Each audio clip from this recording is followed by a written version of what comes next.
I është dhënë lamtumira e fundit efektivit të policisë Enea Mekolli, qindra kolegë, bashkëqytetar, drejtues vendor, drejtori i përgjithshëm i policisë së shtetit Skënderhita dhe zëvendës kryeministri Albana Koqiu, bën homazhe gjatë ceremonisë së lamtumirës, e cila u mbajt në Pogradec. Nderim edhe nga presidenti i Republikës Bajram Begaj, të cilit xhaxhai dëshmorit i kërkoi luftë krimit.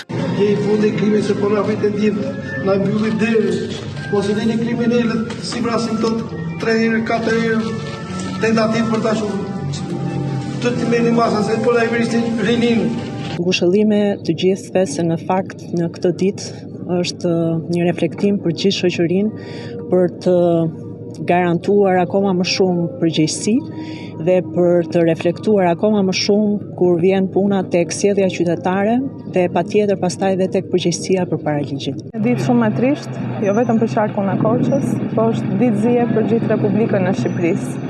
Për ta heronj që japin jetën, e lën jetën në krye të detyrës, në shërbim të atdhell, në shërbim të mbar kombit. Është shumë e vështirë të gjej fjalët ngushëlluese për familjen, për fëmijët aq të vegjël, për prindrit, të cilët kanë humbur 2 bijtë të tyre, të 2 të veshur me uniformën e policisë së shtetit. Shteti ka humbur një shërbëtor të pakurësyer, shoqëria ka humbur një njeri të devotshëm dhe familja ka humbur njeriun e saj të dashur. Kështu që fjalët në këtë ditë janë të tepërta.